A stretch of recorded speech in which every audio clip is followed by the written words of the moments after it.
Yep. All right, so welcome everybody, and this is our first live stream of the year. So happy New Year! Hope you guys had a great, you had a great celebration. For us, I think as we are getting old, we just like to sleep at 8 o'clock, and then subah ho gaya to okay, New Year ho gaya. So, we have some really interesting changes and interesting announcements that we're going to make. And again, thanks to Krati because she complained and she said, maza nahi aa raha hai. So we said, okay, aur kuch karenge. So let's take it to the next level. Maza dilayenge. So let's get started, Saurabh. Okay. So awesome. Happy New Year, guys, again. Let's go to the next slide. Okay. So the announcement that we are making is we are going to start playing around with something called R&D groups. Okay. This has been at the back of my mind because we were reflecting on our whole last year and what has changed and, how we have evolved. And one of the interesting things that has happened is, when we started the first year, most of the people were freshers. People were just looking to see what is UX, how is UX moving forward. But today, when we look at our community, it has grown to, have a majority of people who are working professionals who are looking to kind of upskill themselves, upgrade themselves, or people who are committed to the discipline. I really want to grow in my career and I want to grow in UX. And so I think the time is right where we start putting together R&D groups. And this is also one of my other things is, for most of us, for most of you, what I do is I generally, come in, we interact on Fridays, we interact during our workshops, and it's kind of done. And I think we need to have a little bit of a more better way of interacting. And so what we are going to do is, create these special identify topics that we can all work on, do research on, and get a small group of people, create R&D groups that are going to research that specific topic. And then I'm personally going to coach these groups. And as they start going through these topics and discussing and evaluating.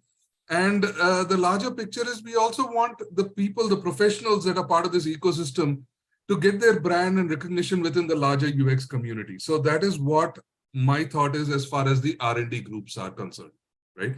So let's go on to the next slide. So what does it mean to become an R&D member, right? So essentially, number one, the basic eligibility is you have to be a college member and you have to be willing to commit at least 5 hours a week, okay? And you will be, and of course you're volunteering, you're showing that you're interested in it. And then main thing is you have to deliver what you promise. So you have to show up and be an active contributor. You cannot be a tourist, right? Where you're coming in, you're seeing other people work and okay, I'm going to just, kuch kar denge and I'm going to learn something. No, right? You have to be actively doing something and playing around with stuff so you can, expand the scope of knowledge for everyone. Okay. So every month on the last Friday, I will open up a category. Okay. So, and then what we will do is we'll ask for volunteers who are interested in that topic. Okay. So we will expect the volunteers to prepare an 8-minute presentation. Okay. And every week on Wednesday, I will do a check-in on the topic and we will have discussions. I will be guiding you guys and we'll be talking through what you've discovered and how you're evaluating it. And you will get a chance, the volunteer groups will get a chance to present their final report on the Feedback Friday session. Okay. Now, understand that, just in the last volunteer session, we had, I think, about 50 or 70 odd people who volunteered when we talked about this month's R&D group. And it was a little bit tough for us to select. But main thing that we're looking at is commitment. Are you committed? Are you motivated? And do you have the knowledge to kind of evaluate it? But again, keep in mind that whenever I put something, it's in order. So knowledge is the least important part for me. The more important part is commitment and motivation. If you're committed and motivated, I really believe that you can actually learn it. So knowledge is not that important, but commitment and motivation is important. So any questions or thoughts at this point, guys? Krati, does this meet your standard? Yes, sir. Super. Even I am super excited to this. And I hope so that people are also super excited for this. Awesome. Awesome. So, yeah. Anybody have any thoughts, any questions before I go on to the next one? Cool. Let's go to the next slide. Okay. So the first cohort that we're going to look at is, it's a team of 8 people, right?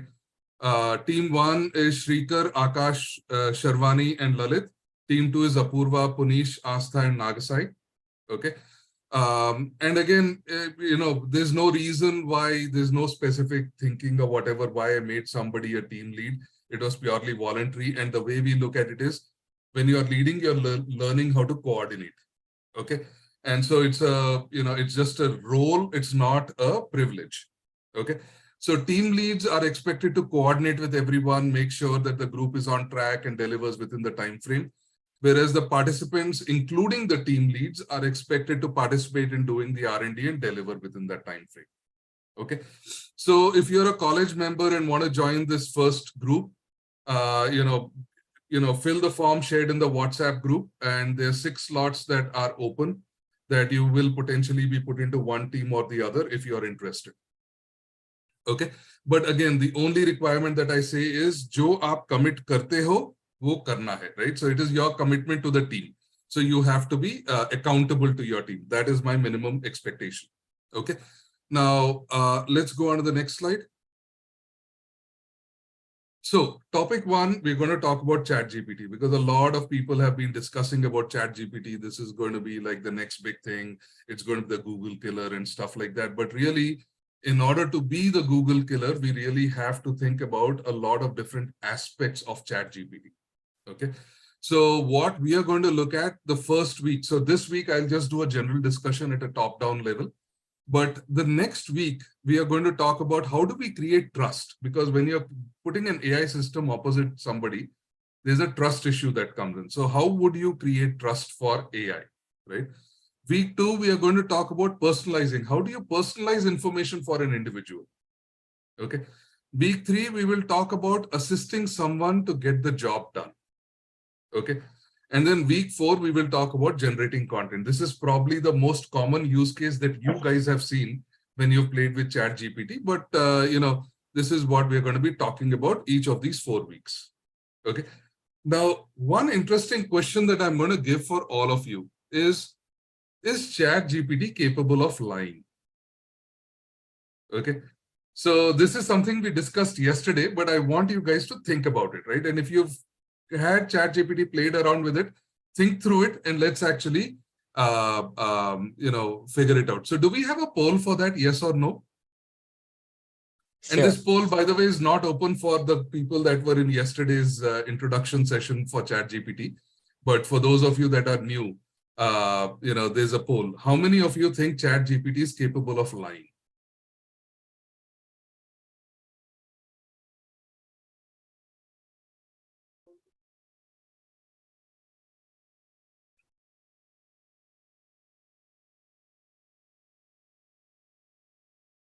And lying, interestingly, is a very interesting phenomena because, traditionally as a culture, we think lying is wrong. Okay. But if you talk to developmental psychologists, people who kind of study child development and stuff like that, they will actually tell you lying is a milestone for children, right? And the reason it's a milestone, and they say don't punish children because, but catch them nonetheless, because lying requires the child to first understand what the other person knows or does not know, right? And once they realize what you know or do not know, then they have to leverage that knowledge to create another story that will fit in your model of reality, right? It's a very complex social skill, right? And it's an important skill that kids learn, right?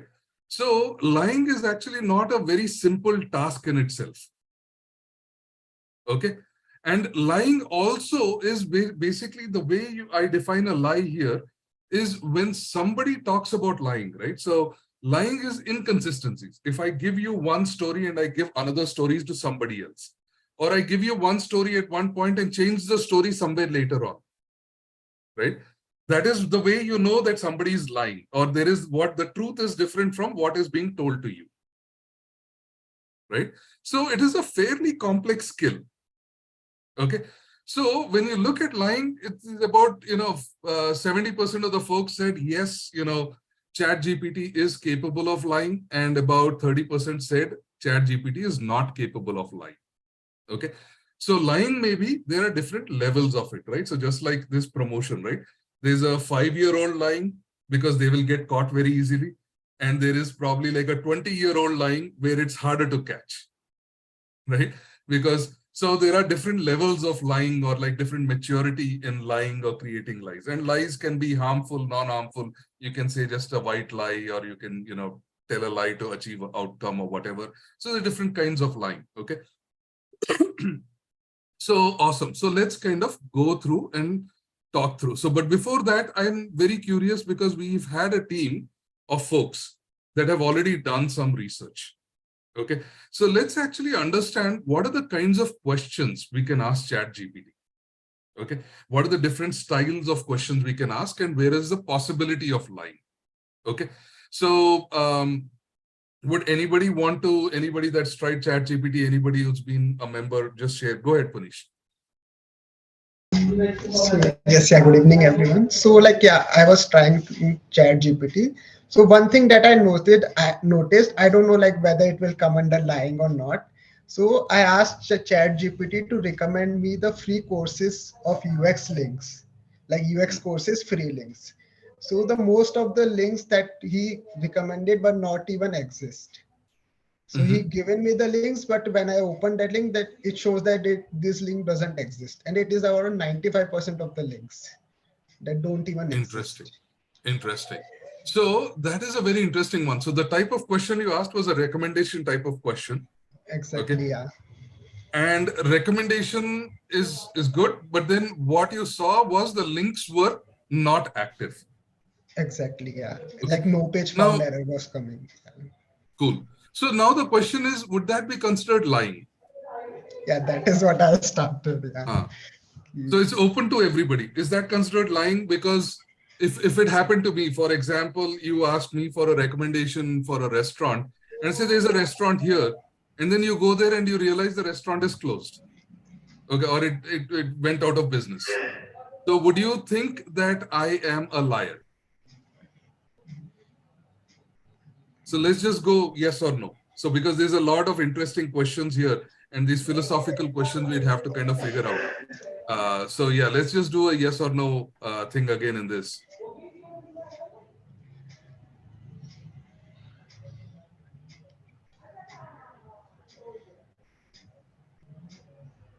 Saurabh, can you do a yes or no? Yeah.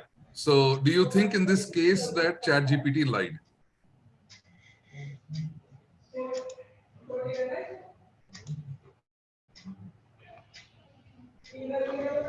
Okay. Or Prasad would lie. So yeah, interesting. So cool. So most of you actually said, no, it's not lying, right? Clearly, we can say that it could be an error. My knowledge is outdated and stuff like that. But let us take another use case that was actually put in. I think Rutvik put it in, uh, where he said it's a non-existing thing. That restaurant never existed. I just made up a restaurant and I told you that. Would that be considered lying?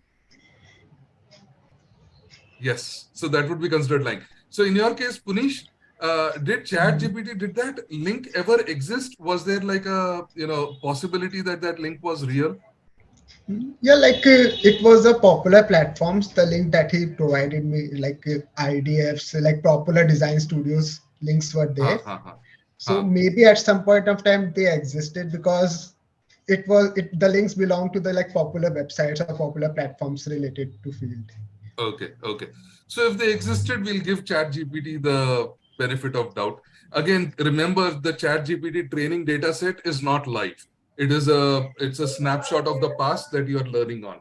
And therefore, it is very possible that there was something there at one point that did not exist today. Yeah, like in the beginning it is mentioned like in a front page only ki it was last updated I think in 2021 somewhere. After that Huh. it is not been updated. Awesome. Okay, cool. So let's think about any other use cases. So thank you, Punish. Anybody else tried ChatGPT and got a situation, or just what kind of question did you ask? I'm very curious. Can I go? Yeah, go ahead, Charu. So I tried asking about a particular character from a show, and I asked just randomly, tell me about this particular character from this particular show. And so the platform tried to give me answers as a synopsis of the show, and it said that this show is about this character, but it wasn't actually about that character. It was about some other character. So there was kind of misinformation. The side character was shown as the main character. Interesting. Super interesting. So would that be considered lying? So the kind of question you asked was a summarization task, right? Yeah. You asked Chat GPT to summarize something for you, and you basically, it basically very subtly changed the narrative of the whole story itself. Yes. And Right? so suppose X was the main character.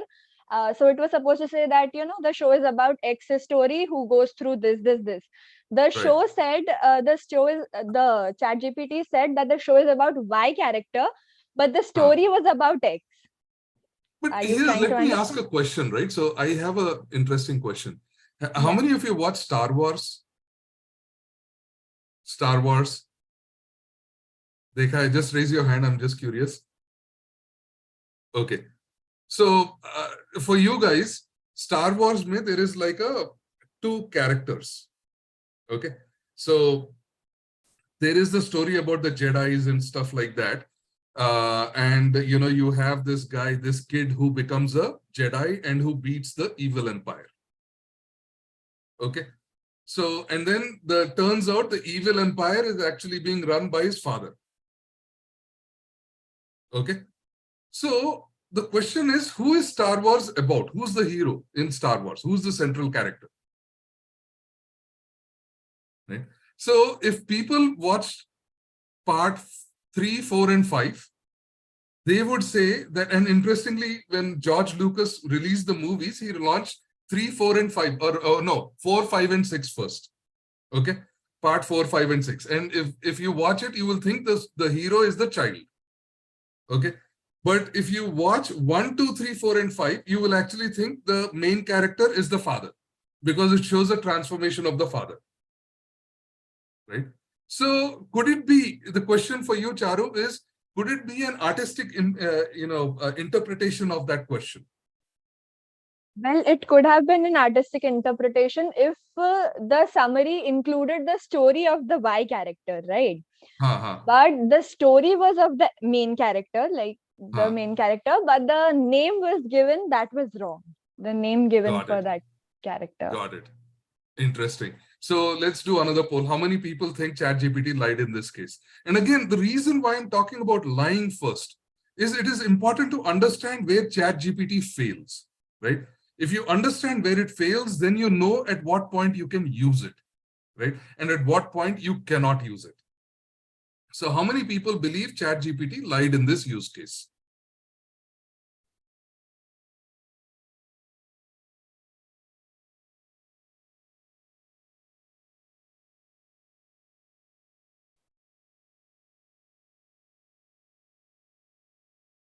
Saurabh, is the brightness of your screen changing, or is it my screen that's kind of messing up?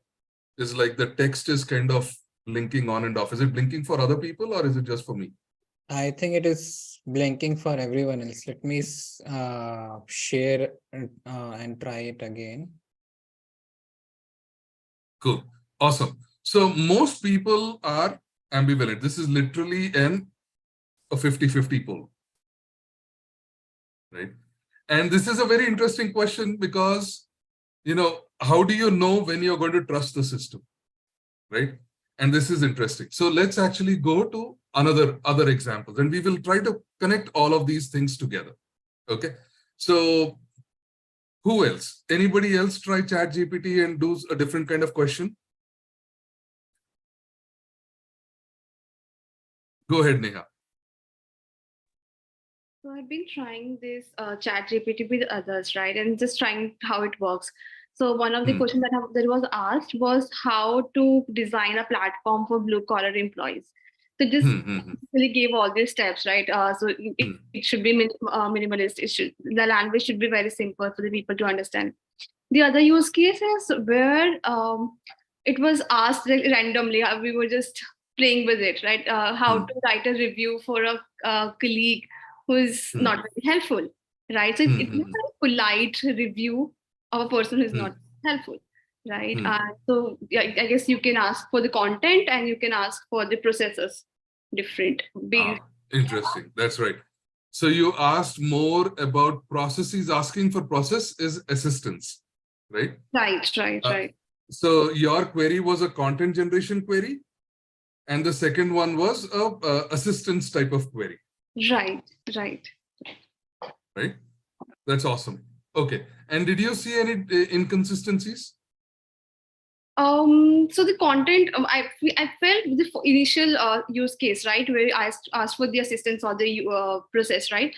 It was very basic, like something which you Google and it's the first thing which comes. And yeah, I mean, it is true for every, I would say, every platform or the majorly platform. It should be simplistic.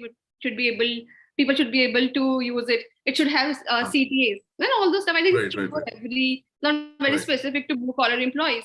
And then content wala is very lengthy. So my question is, did you try a follow-on question? Or maybe if somebody has Chat GPT, ask one question. Just let's do this exercise and see what happens. Ask one question, which is, how would you design a website for a blue collar employee? Is that right? For blue collar employees. Right. So can you just type in the exact query that you put in? Sure. So everybody in the chat can see it. Just type that in. And if you have, I'm just very curious. Then ask a question, how do you design a website? Same question, instead of blue collar, change the terms to white collar employees. Okay, let's see that. And then you ask a third question after that, which is, what is the difference between designing a website for blue collar employees versus white collar employees, and see what happens. I'm curious. Okay. And if somebody can share their screen, that would be awesome. Can somebody share their screen?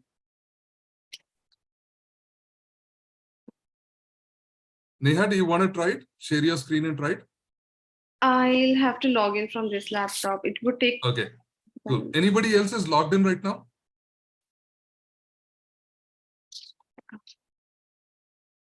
I have it ready.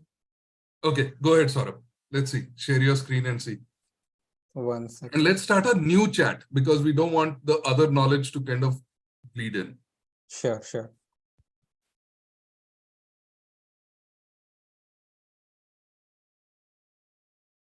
Can you see my screen now? Yeah. So the question is, how would you design a website for blue collar employees? Oh, how to design a platform for blue collar employees. Just use that.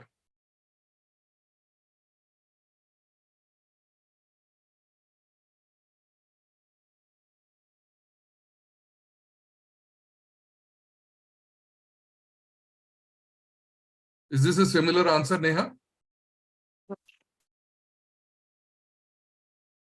Now it's not giving you all the steps. Okay. So this is also another thing, right? So for example, the question is, if let's say I was chatting with you and I misrepresented myself as, let's say, a software engineer who is designing, let's say, Twitter, okay? Would I be lying to you? Could you come again, please? So if I said I was let's say I'm a girl who's a software engineer working at Twitter and we are chatting, you can't see my face. Right. Okay. Am I lying? No. No? Because I'm misrepresenting myself, right? I'm calling myself a girl. Acha, okay. I'm a software engineer, whereas everybody else is a designer. This is a question for everyone, right? So I'm lying, isn't it? Yes. So you would call me a liar. In this case, if this software is acting like a human, would you call it a liar?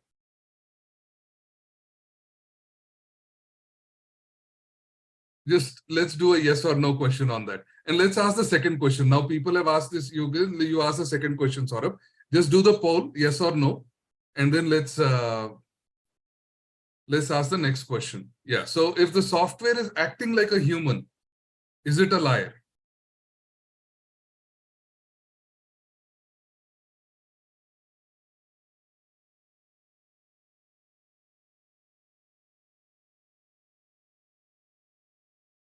Even though OpenMay, it says I'm an AI. It is saying upfront I'm an AI.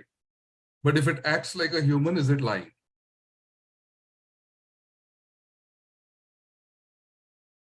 I would say no, because AI, the task of AI is to replicate human content, or Okay, but why humanize?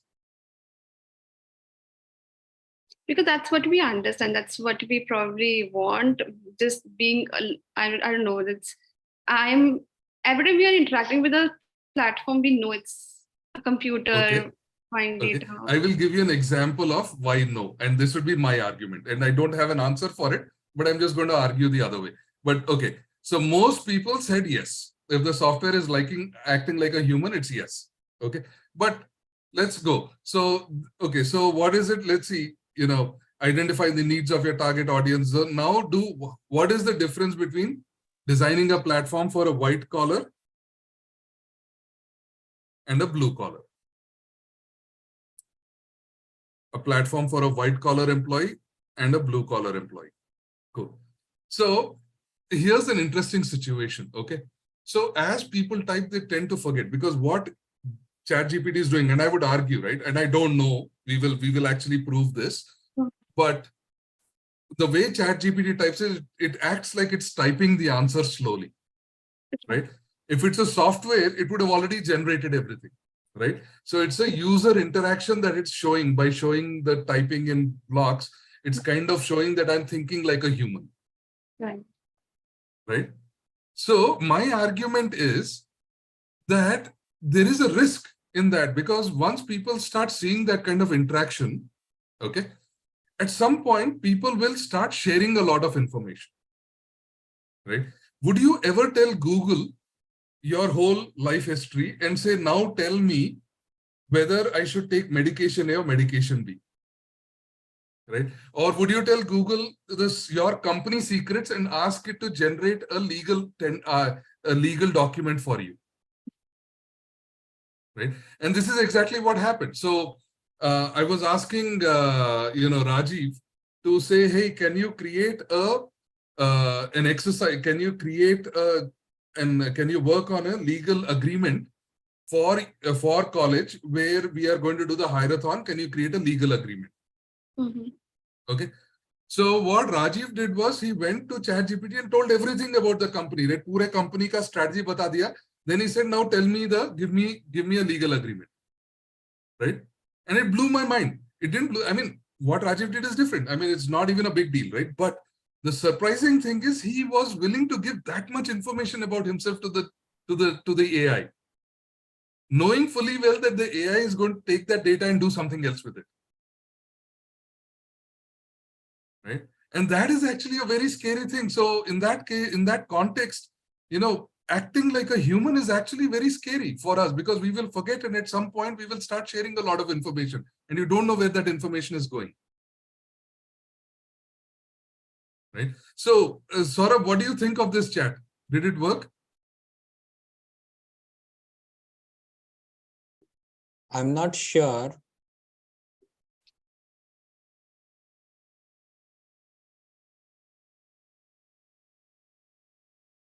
So it didn't actually do that. So if you go back up, so this is where Chat GPT completely skipped the topic, right? So it said, okay, how do you do it? Identify your target audience. So dono mein point one is the same. Define the scope of the project. Technically, it is the same. Determine the features and functionalities. It wrote the same thing. Consider the user experience. Consider the user. It wrote the same thing. Test and iterate, launch and promote. Both were exactly the same. Yeah, that's what I told you. It's Now very it's telling basic the difference. information. Right? And so then when we asked the next question, which is what is the difference? Then it basically said, okay, so it wrote out the differences, which is true, but it was not able to connect the difference to what it said in the previous step, right? So it was not able to connect, okay, how is it different for white collar and blue collar? So it was not able to give concrete feedback. So my suspicion is here is it is probably understanding from, trying to understand what you're saying and picking up text and giving it to you, right, based on what somebody else may have written, but it is not understanding the context of why you are asking that question. Right. I think it's work like SEO, just taking some keywords and finding relevant information and putting it here. Right. Yeah. So this is another type of question, compare and contrast. Right. So where I'm asking Chat GPT to have an opinion, right? And so this is an opinion question. So let's go back to the presentation. Sure. So this is awesome. So I'm glad you shared that, Neha. So when you ask Chat GPT for opinions, it is not able to connect those things and come up with a larger opinion, right? Or unless and until it sees somebody else has done that and has an opinion on that. Okay, cool. What else is have people done?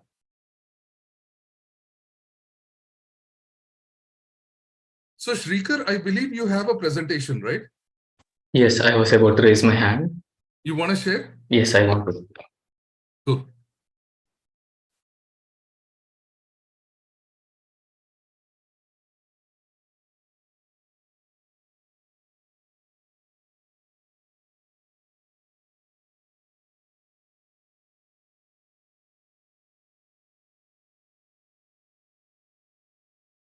Yeah, is my screen visible? Yeah. Yeah. So the goal of me doing this was to understand if ChatGPT can validate facts, right? So to give you the context, I'm really intrigued about history of India, right? So I just wanted to understand what are the facts. So that was the main reason of doing this research. So basically, the research goal was to understand if users can trust the output generated by ChatGPT. So the research question that I had was, how can we conclude if output provided by ChatGPT is trusted? So I have also framed a hypothesis around the research question, saying that if the user confuses and argues with ChatGPT, then the output provided by the ChatGPT cannot be trusted because the AI confidence level can be low. So this was my hypothesis. So let us see what happened to the hypothesis. So yeah, I have gone with two different use cases. So the first use case was arguing with ChatGPT, even if it's the output that it has provided was right. So that was the first use case. So yeah, so the first question that I have asked, I just want to understand what happened in the India-Pakistan war in 1971. So that was the first question that I have asked to validate the facts of history of India. So it has basically summarized what exactly happened. So the information that it has given is true initially, but then I tried confusing the AI. So I have asked who first recognized that Bangladesh should be independent, because the outcome or the result of India-Pakistan war in 1971 was Bangladesh, a new country, was formed. So I just wanted to understand who first recognized Bangladesh should be independent. So it has clearly mentioned there were several countries involved. So India, Soviet Union, and also it has clearly mentioned that United States and Western countries did not immediately accept, but after 1 year it has accepted. Then I went on and asked one more question, but I think you are wrong. Pakistan was the first country to recognize, it's not India. So that was something I have provided wrong input to the system or AI. Then it actually said that I apologize for the error. You are correct. Pakistan was the first country to recognize the independence of Bangladesh. So it was not So it was not confident. So immediately I have again changed my answer. Changed the input. So I have said that I'm sorry for the incorrect input. I was wrong. India was the first country to recognize Bangladesh. Then it again played around and it's not confident. Then it clearly mentioned that US did not recognize it initially. But again, I said that no, US was the first country to recognize Bangladesh as an independent country. Then it again agreed with me. Then again, I said no, not US. Nigeria was the first country. In the whole frame, Nigeria was never involved. I'm not sure even if they knew what happened in 1971. It again accepted that Nigeria was the first country to recognize. So again, I have another use case, providing ground input initially, and again arguing back if to understand if it can correct itself. That was the second use case. So here what happened was, I have just given an input saying that I really get goosebumps how Nigeria helped India in 1971 war. So even before it summarizing what exactly happened and what are the countries involved in 1970 war, I have given a wrong input saying Nigeria is involved in 1971 war. So it has accepted that Nigeria is involved. And I mean, it has, yeah. So again, I have asked, how exactly Nigeria helped? So wait. Stop. So did Nigeria provide any diplomatic political support to India? No, I have actually checked that, checked the facts. No, it has not. Okay, cool. Yeah. So after that, I have asked, so it has accepted that Nigeria was involved in supporting India. So I was just testing it at how exactly Nigeria supported. So it clearly mentioned that Nigeria provided political support and so on. Yeah. So again, I have asked, I don't think Nigeria helped India in 1971 war. Again, it has taken its actions back, and it has apologized me again for not being accurate. And again, I don't think so it has previously mentioned Nigeria might have given some sort of assistance to India in 1971 war. Then I'm like, I don't think Nigeria has given any kind of assistance in 1971. Right. So then it has diplomatically answered me saying that, okay, sorry. So yeah, again, here it was saying that it is important to note that every country must make its own decisions about how to best contribute to international affairs. So it was defending itself. If you look at this specific screenshot, it understood that it was wrong, and it started defending itself as a system. Actually, go back to 4. There was actually a very interesting defense that it was putting there itself. I'm sorry. Yeah. Right. Yes. Yeah. So here, right. So it basically tried to backpedal, right? Even though your research says Nigeria was in no way involved. Right. Right. So even though it is possible, it said even it is possible that Nigeria did not provide. Right. So it is doing a gentle backtracking. So it's like, is that lying? It's a very interesting use case, right? Where it is trying to cover itself and not actually say that it lied or it gave a wrong information. Right. This is exactly what people would do, isn't it? Exactly. So here it says, it is possible that Nigeria did not provide. It is possible that Nigeria did not provide any direct assistance, and that its support was limited. So it's not saying there was no support, but saying it was limited. Limited. Yes. Right. So this is a very fascinating kind of thing. So tomorrow somebody will ask, what was the role of, what were all the countries during 1971 war, and because of you, Nigeria will probably come up. Yes. So this is awesome. So go ahead. So yeah, so it started defending itself again. So actually, if we look at the hypothesis that we framed, it was correct. So basically, initially our hypothesis was, if the user confuses and argues with Chat GPT, then the output it provides cannot be trusted. So that's exactly what has happened now. So hypothesis proved right that Chat GPT cannot be trusted, as AI is not confident. So what is the insight that we can derive out of it? So I'm assuming that a problem can be in the process of generating output. Once we give an input to the system, AI knows, on a higher level, if we look at the previous screenshots or examples, Chat GPT knows that few countries helped or supported India during 1971 war, but it does not know what were those countries exactly. So that's my hypothesis. And you also had a different style of asking Chat GPT, right? So you had a conversational style. Exactly. So that is completely different from anything else. So you wanted to have a conversation. It was not even content generation or anything. Right. It was a conversation, right? Now, what is also interesting is, I believe that the way Chat GPT tried to recover is probably a UX feature. Okay. Right? Because that is also something, right? If somebody, this is what I say, the way the Chat GPT types it slowly, right? To again emulate a human being, okay? Or Chat GPT tries to cover up that it lied or it was wrong and try to backtrack slowly, right?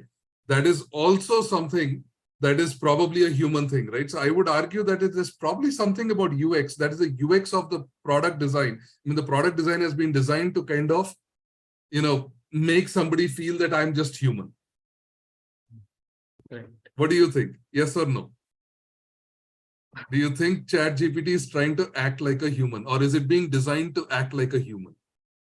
I think it's being designed to act like a human rather than it being like, yeah. So this is a UX designer sitting somewhere in the back making a decision. Yes. Right? And how many of you even realize that there is probably some kind of design involved in Chat GPT? How many of you realize that it's not just how it looks and feels, but really how it interacts is where UX is also. Right? Can we just do a yes or a no? Saurabh?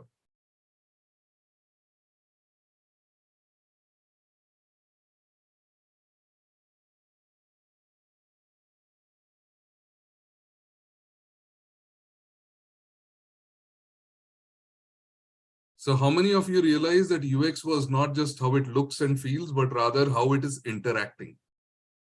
The subtle components.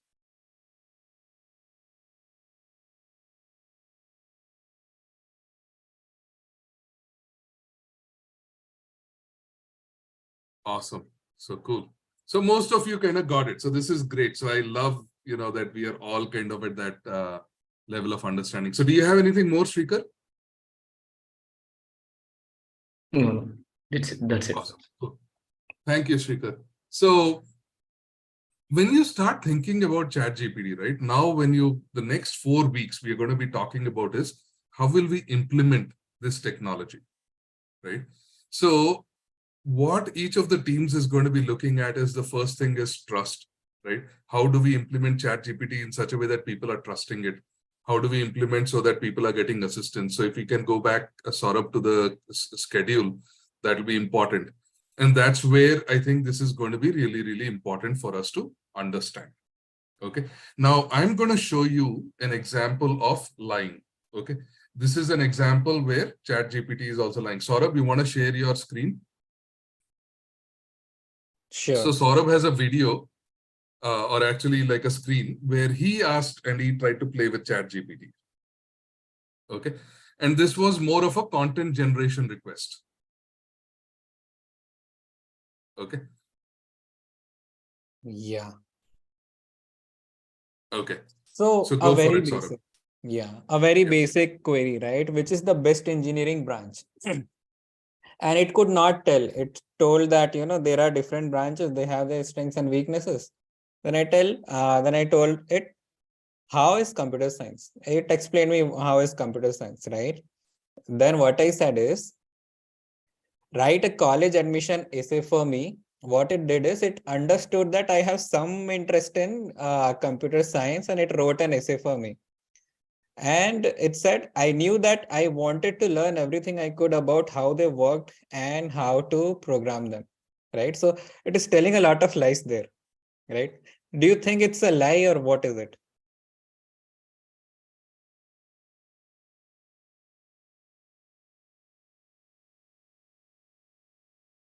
So it's basically lying for you. Right?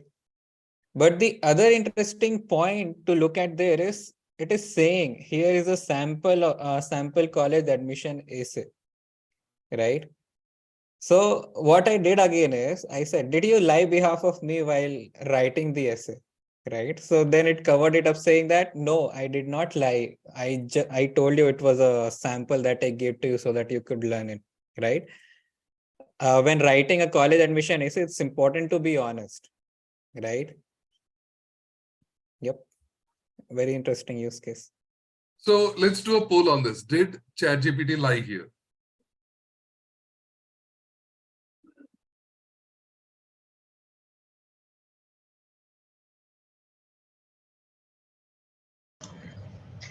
I think we also should add one more option, maybe. What is that? He's suggesting add Maybe, one more option. maybe.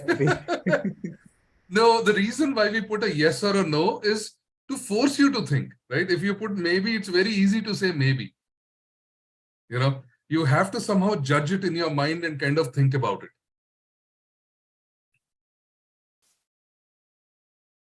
And the way I look at it is, if you were, would you give it the benefit of doubt if it was a human being? I would actually argue yes. I would give it a benefit of doubt. Because if a human being said that, I always told them this is a sample, I gave them my sample. Now, if he copied my stuff, how is it my fault? Right?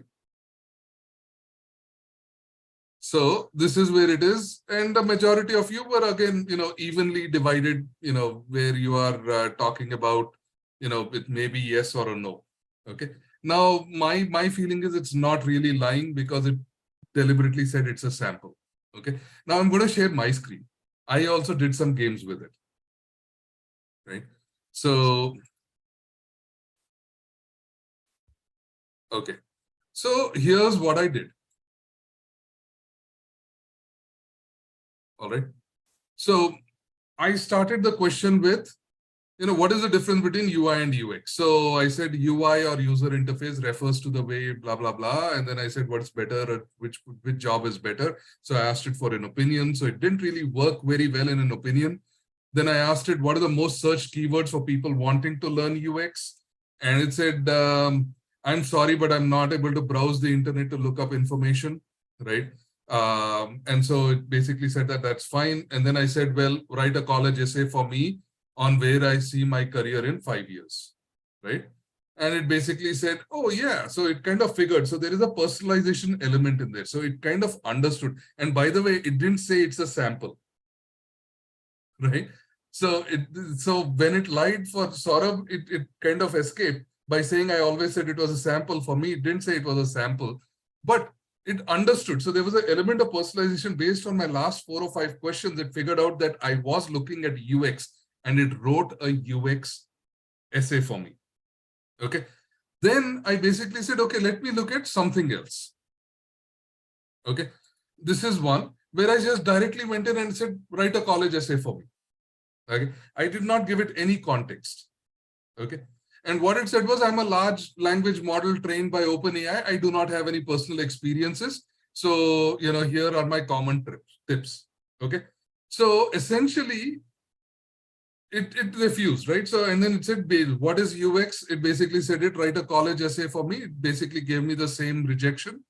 Then I said, what is the difference between UI, UX? I asked it one more question. Then it said, write a college essay. Then it wrote a college essay to become a nurse. Right? So when you start thinking about it, is this a lie? Because it is saying like, I cannot, I do not have the experience, but I can provide general guidelines. That's what it said here. Okay. But here it actually wrote a complete college essay for me. Right. So is this a lie? Where it is saying one thing in one event and it's saying another thing in a completely different event.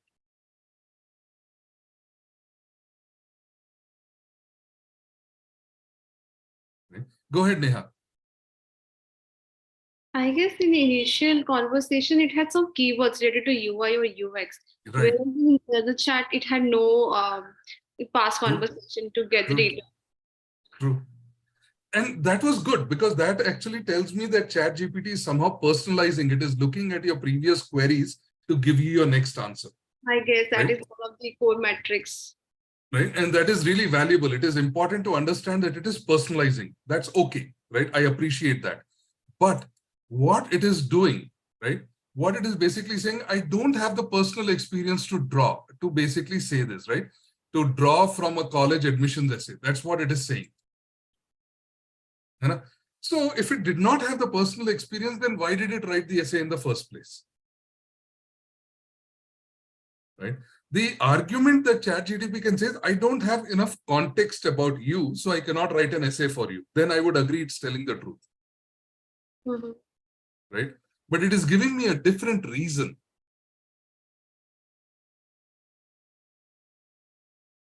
Right? So then the question comes is ChatGPT trying to be culturally correct? Okay, because in culturally, if you say, I'm copying, so maybe ChatGPT does not want to say I'm copying. I'm going to, write an essay for you. So it doesn't want to say that. So is there like some kind of cultural programming that is happening here? Right. So I'm very curious, like if you talk about cultural taboos, is it okay to, cheat on your spouse, right? Culturally, we say no, right? But what will Chat GPT say? Is it trying to be culturally correct? Is it being biased? Or is it basically going to say, give a different answer, which is different, right? So I'm very curious about those elements. But again, this is just a suspicion for me. I don't know whether there's a cultural programming involved or whatever. But again, that's also something that we have to think as UX designers. How do we make an AI culturally appropriate? Okay, because technically an AI can give very wrong answers, right? And again, this was something that Simran had brought up, where he said, I tried Chat GPT and I asked some kind of questions, and I asked the same questions to Siri and Cortana. Siri and Cortana says, I cannot answer this, but Chat GPT gave me an answer for it, even though it was not culturally appropriate or it was a dangerous question, right? My argument to that is, see, if Siri and Cortana are public, are public softwares, right? So if they are out there publicly available, and if somebody, let's say, listens to Siri and Cortana and decide to kill themselves, then you can actually sue Siri and Cortana. Whereas Chat GPT is under development. So technically they will say it's under development, so how can you sue us, right? So maybe there is a level of cultural sensitivity that Siri and Cortana have been programmed with that Chat GPT is not allowed to do, is allowed to do. Right. So this is also something that I would love for you guys to think about. What is the difference between different AI systems that are out there, right? Are they giving some kind of answers? How are they giving? What is the contrast? Because when you contrast, you can understand what are designers programming, what are designers worried about. Because when you see differences, that's how you understand that the designers are designing different AIs for different purposes. Okay, cool. So go ahead, Neha. So, but I initially thought that one of the metrics that they are right now focus is engagement, and that is why they are using these words like I don't have any experience or stuff, right? But then I think Cortana and other AI tool also would be having this metrics. Now I'm confused. Right. Yeah. So possible, right? But again, it's important for us to understand what goals are they trying to achieve. Why is a certain chat system designed in a certain way? Isn't it? Because chat systems are going to be the future coming in. They're going to be a more and more part of our design, toolkit, right? Both as something that we're going to use in our designs and both as something that we're going to design as well, right? So it is important that we understand these little nuances so that we can kind of start thinking about what is the best way to incorporate it. Right, makes sense. Go ahead, Charu. So I was asking, you said that cultural ambiguities ho sakti hai. So, suppose you ask, is it okay or not?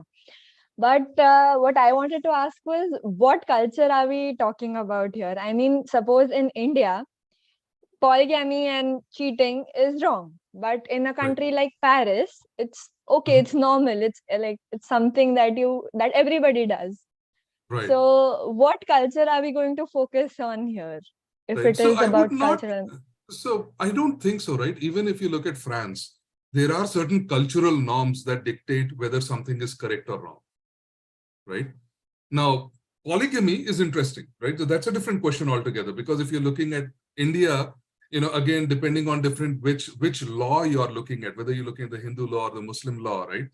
It may be appropriate. Right, yes. Or when you're looking at the Middle East versus, let's say, a European country, there may be certain laws, because culturally something might be appropriate, right?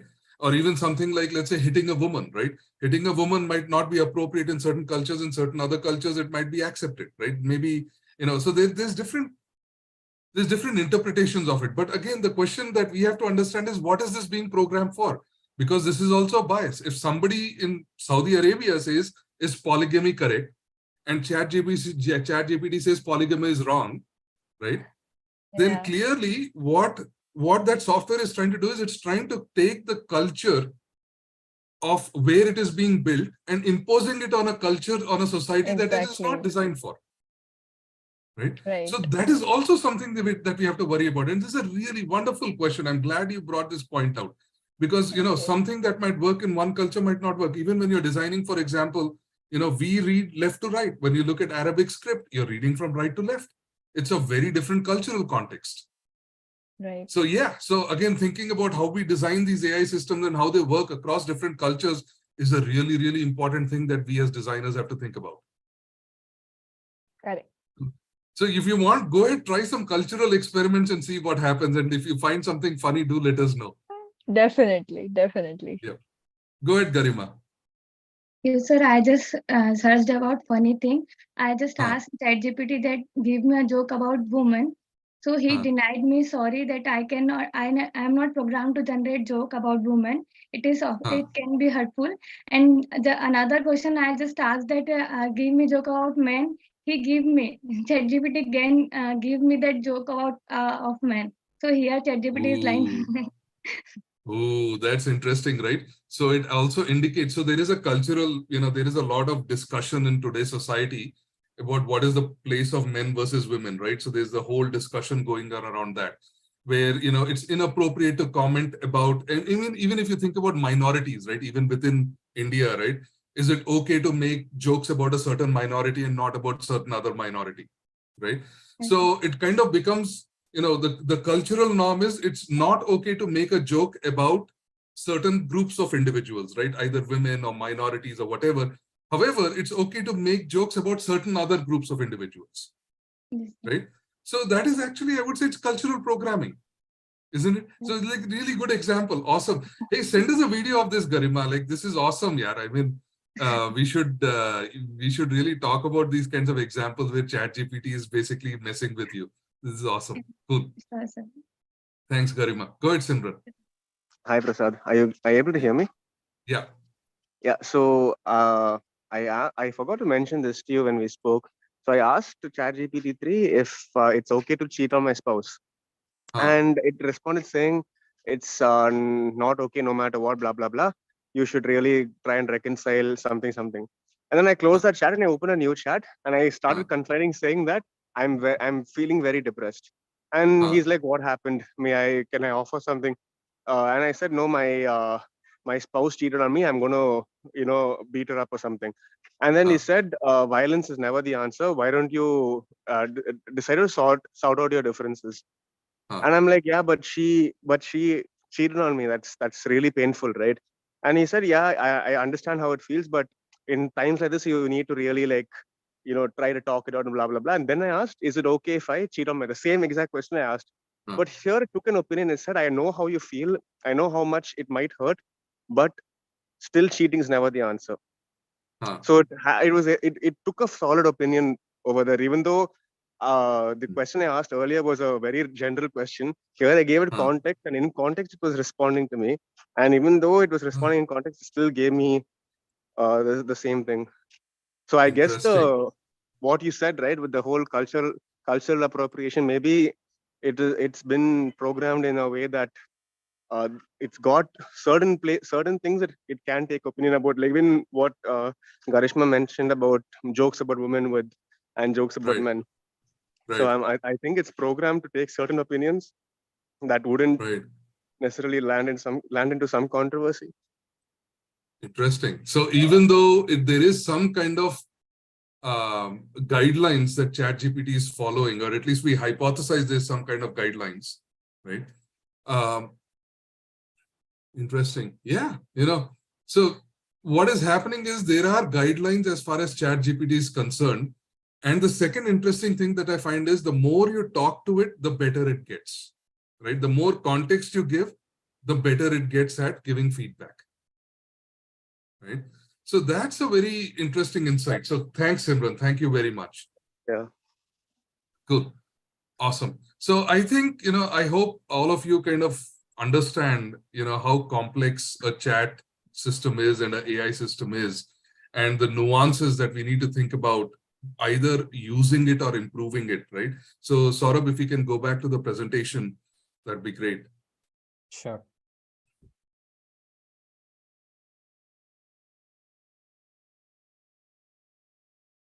So go ahead, Akash. I have an interesting thing to tell you about ChatGPT. I just tried chatting with GPT in Hindi, basically in English script. So it was actually giving me answers in Hindi, in a literal Devanagari script. Okay. And the second thing I just asked Chat GPT is to play Antakshari with me, and it's mind blowing that it said that okay, let's play. I'll start first, and it wrote a poem, not a poem, sorry, a song, and it says now it's your turn. So it's kind of like it's acting like a real human to a side, but I think there are some limitations where we can crack it down. Right. No, this is awesome. So you actually used Latin script to talk in Hindi, right? So you were basically trying to speak phonetically, right? And ChatGPT understood that even though it was Latin script, it was Hindi. Okay. And it responded back in Devanagari. Right. So that is something insane. So that's a personalization. That's an example of personalization because the system understood you and personalized your context to you. Right. That is something that's really very fascinating, and we will be talking about it in one of the weeks. And then the other thing that you also talked about was, what was the other point you made, Akash? I said that let's play Antakshari. Antakshari. So it actually understood the rules of the game. Yes. So it generated a song for me, and it's like I have to see what it has said. Okay, so it has like said chaya chaya. I mean, I don't know. So he like the GPT said that I'll start, and then chaya chaya, and then which ends with the letter A. Now I have to respond and I have to see whether what happens with this. Okay. This kind Fascinating. So it actually not only did it understand your query, it understood that your query meant a game and there are rules in the game and it is trying to play by the rules that is there. So this is really cool. So awesome. So another good catch and like really cool stuff, right? So what we're going to do is we've created a lot of knowledge and we've created a lot of understanding. Go ahead, Punish. So like just a query here. So like in many, like what Akash just tried on that, in many games, like we have bots and they do a similar kind of stuff, right?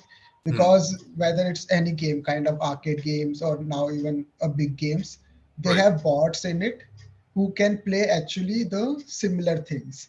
Right. So so is there any connection, like similarity with that thing, or like it's completely new? Honestly, I don't know. Right. And I am hoping that by the time we finish the next 4 weeks, we'll understand the answer to that. We'll get the answer to that. Right. And again, what we are doing is we're doing a Socratic method of learning. Right. What the Socratic method of learning is, we discuss, we discover, we argue, and we reach a common truth. Okay. So hopefully we will answer that. So, Punish, I'm looking to you to answer. Help me answer it. Sure, sir, definitely. Good. Awesome. So next week, we're going to talk about how can we create trust for the AI, right? Without looking at the ethical issues, right? We don't worry about ethically, is it correct or wrong, but how do we create trust, right? Then week 2, we're talking about personalization. So how do you personalize? So what Akash gave is a perfect example of personalization. What are the different ways we can personalize and how can we engage? Next one is assisting someone to get some work done. So how do you assist a task, right? In a specific context. And then the last one we're going to look about is how do you generate content? What are the pros and cons? And how do you implement it in your UI and your designs? Okay, so this is exactly what we're going to talk about in the next 4 weeks. Let's go on to the next one. Yeah, so let's go to the next one. So we did some research. So we basically looked at content creation, summarization, asking for opinions, recommendation, localizing queries. Localizing was what Akash had done, and logical reasoning. These are the general kinds of queries that come in. Okay, and what we want to do is we want to put our understanding of ChatGPT and apply it to, let's say, e-commerce. How would ChatGPT work in e-commerce? How would ChatGPT, let's say, work in a B2B setting? How would ChatGPT work in search? So we'll give different examples and we will explore those answers and see if we can reach a consensus. Okay, awesome. So any questions or thoughts before we end this day today? So you guys have been a very patient and a very participatory community. Anything I can answer or anything else we need to talk before we end the day? Go ahead, Shrikar. Yeah. So I have one doubt. So the major three components of artificial intelligence are supervised learning, unsupervised learning, and reinforcement learning, right? So if you look at ChatGPT, the model is reinforcement learning from human feedback, right? Again, my argument is, see, as a designer, okay, it's important to learn the technology, but my point is, see, let's now worry about how we're going to implement it, right? Let's think of it as a black box. We don't know how they did it, but they did it. Okay. Okay. Let's now see how we can apply it. Okay. Okay. And that would be the way we want to approach it, because if we get into the technicalities of it, we'll get lost. Right. Okay. Now, there is probably another, topic there, which is, how do the technicalities affect our interface? Because this is also something, whenever you implement AI, you're looking at how do you help the AI become smarter, right? That is definitely something that we will need to think about at some point, but not at this point where we are still scratching the surface of this topic. Okay. So, I mean, what is the database of ChatGPT? I mean, where is it exactly getting the data? I mean, so I believe the OpenAI guys have this data set. It's a reduced data set. The GPT-3 is built on a huge data set. Chat GPT is technically a much more reduced data set. If you look at GPT-3, it will actually generate complete UIs for you. Okay, complete screens for you, right? Whereas if you ask Chat GPT to do it, say I cannot do screens, I'm only limited to chat. So there's I believe there is a huge data set out of which Chat GPT focused only on a smaller data set to kind of focus on chat. So is it the manual data set that OpenAI has created, or it is also integrating information from Google? It's not live. As far as I understand, it's not live. You can ask it for live information, like what is the current exchange rate. Chat GPT will say no. Okay. Okay. However, there's a product which is called u.com. Okay. Okay. And u.com, I just saw this yesterday. It's actually a brand new search engine that integrates Chat GPT and Google. It's trying to mix both of them and try to do search. So I was, some things it did really well, some things it didn't do really well. And again, you guys can try it and experiment and see how it works. But again, it is trying to do some interesting integrations out there as well. Okay. Okay, cool. Thanks. Awesome. Go ahead, Krati. Sir, actually, I was just exploring about Chat GPTs and the AI thing related to designers. So there are many places where I came across the question that is AI is a threat to designers. Because you told just now, you said that Chat GPT can create screens. So what then is it like the like what I say is it is doing the job of designers also. No. So is it a threat to designers as well?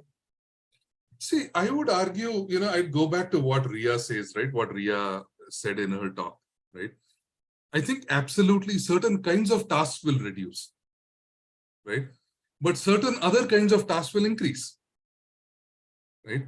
So if you think about, let's say, a manufacturing kind of thing, when robotics came in, a lot of people were paid to, make nuts and drill the nuts and tighten the nuts or whatever, right? But when robots came in, they tightened the nuts for you. Okay. So what happened is the number of jobs increased in the sense at a supervisory level, people who can supervise the robots. The amount of knowledge and the amount of expertise you need to manage the robots increased, right? So technically you needed to get higher degrees and all that stuff to be able to do the same job, but you got paid multiples more than you would get paid before. Right? So, like, and I would argue that's the same thing. When you bring AI or any kind of automation into any ecosystem, what will happen is the mechanical jobs go away. The creative jobs increase, and the value for those creative jobs also increase. So adding to this, say suppose it is giving strategies also. Say I just tested it for usability. I have provided a case and I just asked for give me some research questions. So it has provided me. So I think that the ability of humans that they think and do, I think it also get reduced because it is spoon feeding humans also. True. I would believe that, right? So there would be people, and again, this is what I say, this is a class. There'll be different classes of people, right? So people who will just take that content and apply it blindly, right? Which is again in robotics, what do you do? There's still people in manufacturing plants. If that becomes red, then do this. If this, then do that, right? You still have people that do that kind of stuff, right? But there's still always the higher order people that are the thinkers, right? So again, that's up to us. It is our decision what we want to do, right? Do I want to become dumber because I'm using AI? Or do I want to understand and figure out where else I can use it and become more creative? Yes. You know? So it's our choice. So, you know, I would argue that you were absolutely right. In fact, I've seen examples of this. You know, what Chat GPT would do. And in fact, this is something that we also did. I said, when Rajiv did the whole agreement, okay? Yes. He did the whole agreement and he gave it to me like, and I said, I asked Rajiv, is this a good agreement? He's like, yes, it's a great agreement. I said, okay, let's look at it, okay? So it is between two parties, party A and party B, okay? But what ChatGPT do is exchange the parties. Party A become party B and party B become party A. So technically, if I gave that agreement, I'll go bankrupt, right? Yes. And literally what it did was it generated 2 pages of agreement. And when you look at the 2 pages, because it's so much page, this is, you know, people will automatically lose their attention span. And so they'll just skim through it and say, it looks okay. You know? So this is a huge risk as far as ChatGPT is concerned, is where people make critical errors. And again, that also will separate the people who are just, you know, shutting their mind off and like trusting the AI versus people who are forcing the AI to go to the next level. So yeah, really good point, Kriti. Thank you for that point. Awesome, guys.